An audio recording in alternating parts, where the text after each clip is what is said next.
challenge in Nigeria is to Britons and Africans alike. Both want Nigeria to grow into an independent nation within the British Commonwealth. What are the obstacles? Disunity, poverty, die-hard tradition, ignorance. How fast can they be overcome? How soon can Nigeria become a free nation? The British went to Nigeria in 1861 to put down traffic in slaves. Today, Nigeria is Britain's biggest protectorate, larger than France and Italy combined. It has a greater population than those of Canada, Australia, and New Zealand put together. Its people speak many different languages with hundreds of dialects, belong to different races, practice different religions.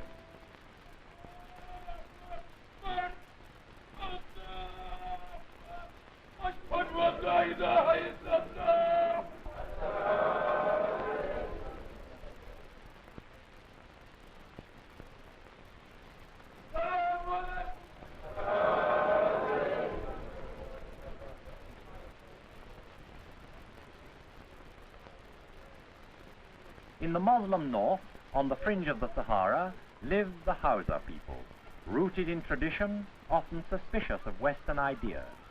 They form half the population of Nigeria. Only 50 years ago, their ancestors were ruthless slave traders, raiding and devastating the villages of their weaker neighbors in the south.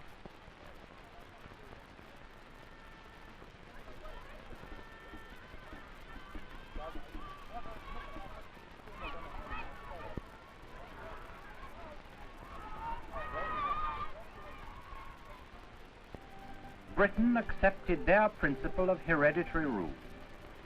And today, in the House of Chiefs, the emirs, their rulers, meet with British officials to administer the northern provinces.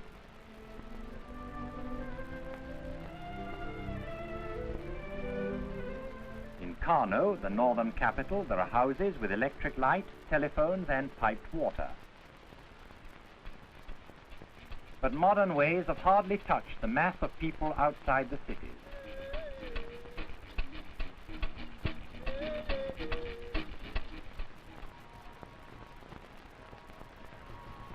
The cattle herders of the open plains live as their forefathers did, and the trappings of civilization are distant indeed from the pagan people of the Jos Plateau.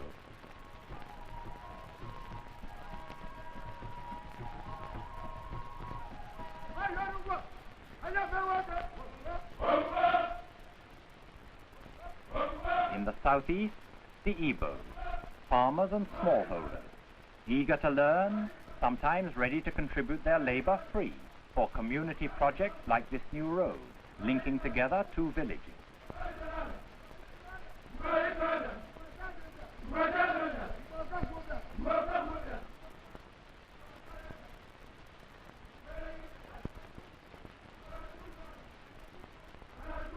From among them, the government recruits a great many of its junior administrators.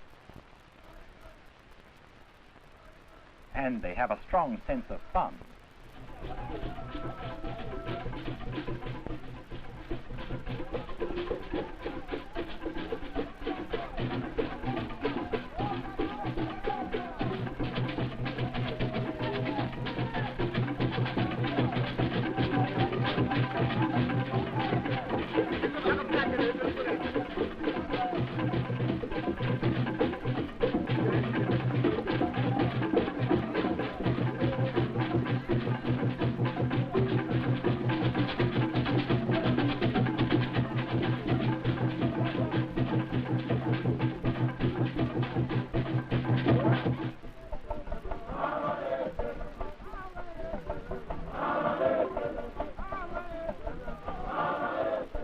Southwest, the Yorubas, fishermen, boatmen, farmers.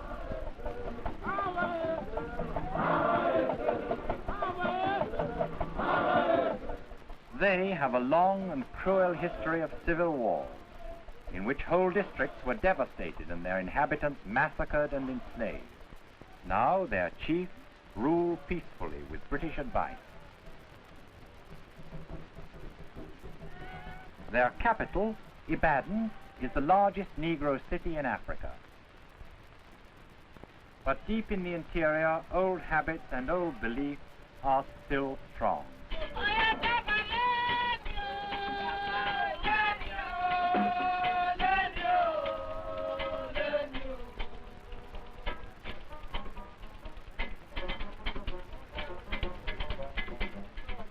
Distances and lack of communication sharpen the isolation of tribe from tribe and are at the bottom of Nigeria's disunity. The railways, overworked and short of rolling stock, are unable to carry all the food and produce that might be going to the port. Too much of the land is worn out. Primitive agriculture and a population growing too fast have drained the soil of life. Many a village is facing the terrible reality of soil erosion, leading to lowered standards of living, malnutrition, and disease. Contagious diseases like yours.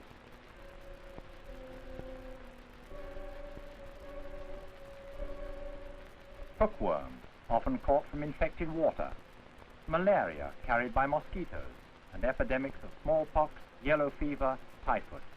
Blindness, perhaps 10 times as common in Africa as in England.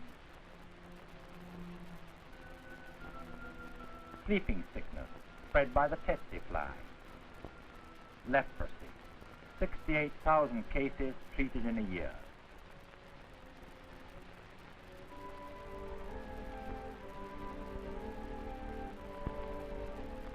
There is disease and poverty throughout Nigeria, the unrelieved poverty of millions who eke out a bare living.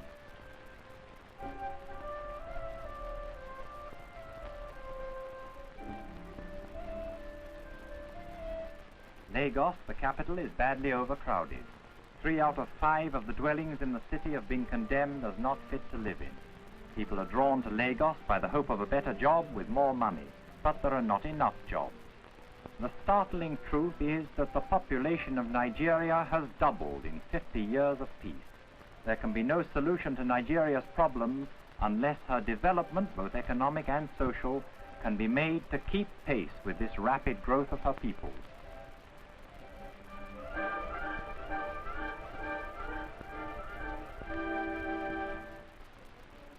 Harsh enough challenges. Are they being met? In part only. New bridges are going up.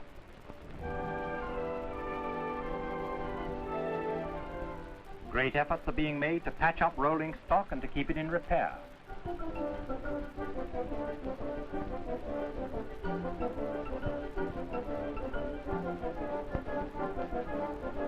In England, the building of new locomotives for Nigeria is speeded up, and some are already on their way out.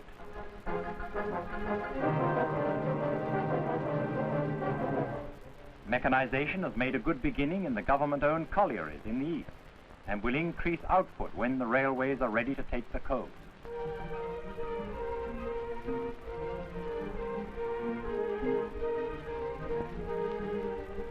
The struggle to restore the fertility of eroded land has begun. At Minna, a dam is being built to irrigate parched soil and to supply villages with fresh water. A generation of better farmers is being built up, slowly because there are always too few instructors. But many young soldiers have come back from service in Burma and elsewhere, anxious to learn and ready to pass on their new knowledge to the people in their villages.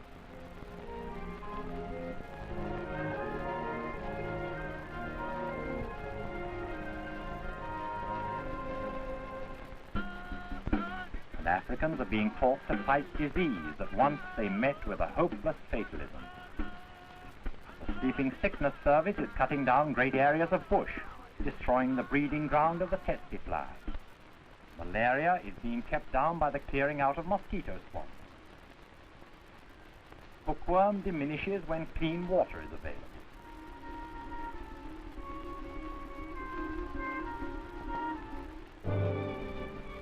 Leprosy is being treated now with new drugs which hold out the promise of more cure. And the spread of knowledge is giving sufferers more confidence to come forward. The devoted work of private and missionary societies has been strengthened and extended since 1945 by a new government leprosy service. But the crying need is for more doctors, more nurses, more trained medical staff, more clinics, and more hospitals. For all these services, Nigeria needs more money. And it is only from Nigeria's own resources that the money in the end can come.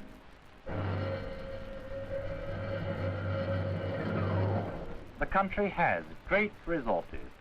Exports in 1947 amounted to £37 million sterling. Timber produced £750,000 in exports. Cotton, £300,000.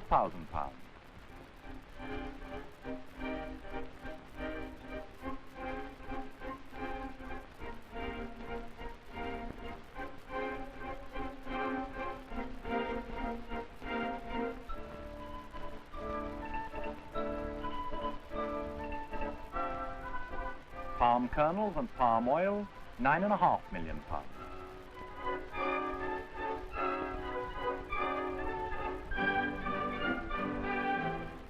Ground nuts for fat, £6.25 million. And this would have been far more if the railways had been able to move the stocks.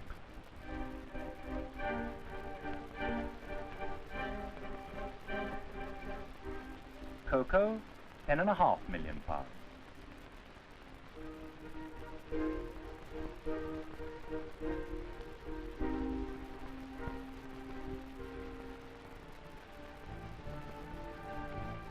Tin, £4 million worth of ore exported.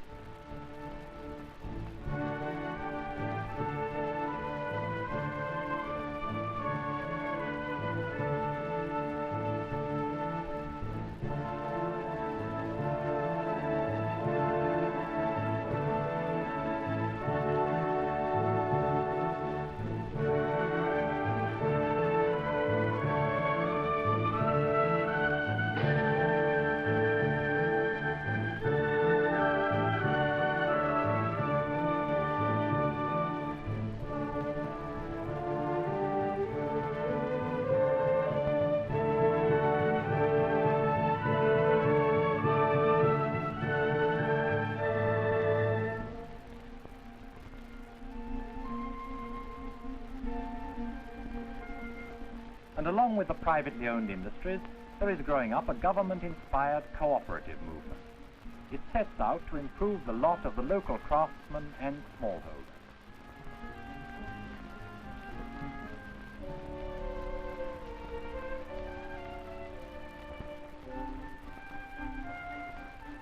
The biggest of the cooperatives protects the cocoa farmer, helps him to sell his crops in the best market and to grow better cocoa.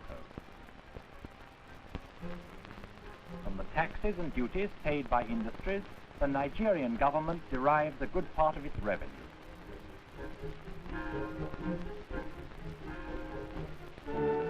But beyond that, the British taxpayer, through the Colonial Development Fund, is contributing £23 million to be spent in Nigeria during the next 10 years. But the strongest challenge has still to be met: ignorance and traditional mistrust or even fear of Western ideas. In the Muslim North, only 1 child in 58 gets a school education. In the South, it is 1 child in 7. There is no free education in Nigeria. It usually costs from 7p to 1 9p a week to send a child to school, though fees are often reduced to what parents can afford. The government has launched a scheme to provide free schools for all children, but it will take 30 years to do it. And in the bush, witch doctors and secret societies, juju, a strongly rooted belief in mysteries and spells. Good spells to protect a man and his crops, evil spells to blight his enemies. Against all that is dark and obsolete, teachers and missionaries have patiently fought. And there have been great victories for knowledge.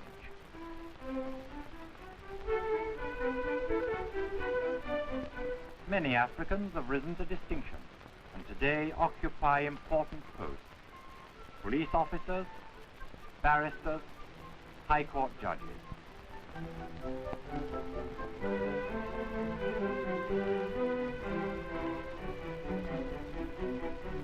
At this moment, about 600 are abroad, learning to be engineers, doctors, nurses, administrators, to reinforce those already hard at work. But in both North and South, and especially in the South, there are critics who are dissatisfied with Nigeria's rate of progress. In the North, a handful of them, stimulated by books and newspapers, urge a wider acceptance of Western ideas. In the South, there are nationalist movements. The most vigorous, led by Dr. Nnamdi Azikiwe, best known as Zik, demands a half share for Africans in the government here and now, with full independence in 15 years' time. His newspapers, with the freedom that democracy gives them, bitterly criticize and seek to discredit British plans and practices. Zik has localized support in the South, but in the North, where half the people live, his following is negligible. Nevertheless, the questions he raises are important. Is Britain doing all she can as fast as she can to bring Nigeria to nationhood? Britain has set out to build Nigeria into a democratic structure. The pattern is complex. The village chief is encouraged to consult his people and to accept majority decisions. British officials, often administering large areas of the country, give counsel and guidance, hearing disputes, teaching the principles of British justice.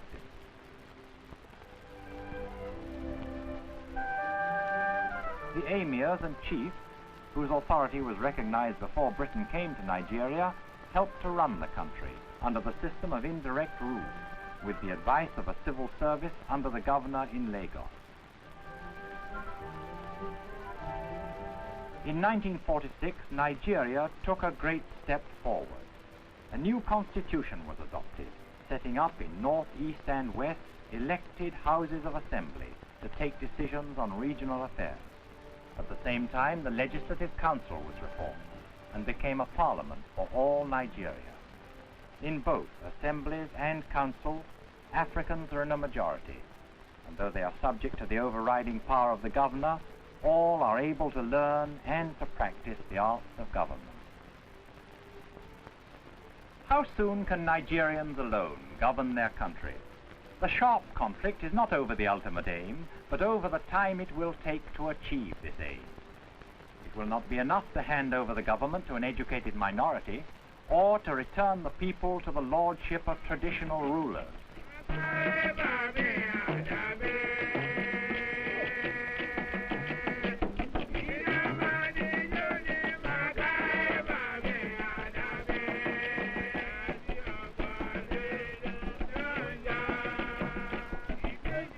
All the people must be enabled to exercise theirs and as citizens. All must realize that they are part of a nation. But there are brave beginnings of a new sense of community in the experiments in cooperative effort, and most hopeful of all, in the movement for mass education that has appeared, notably in the East. The brutal fact is that at this moment, only about 1 in 30 can read and write.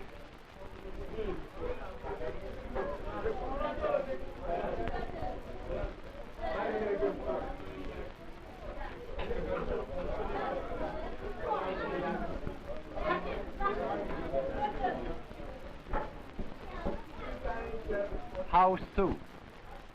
British and Africans, working together, may have only a generation or two to accomplish what they thought to be the work of a century. The challenge must be met in this modern age.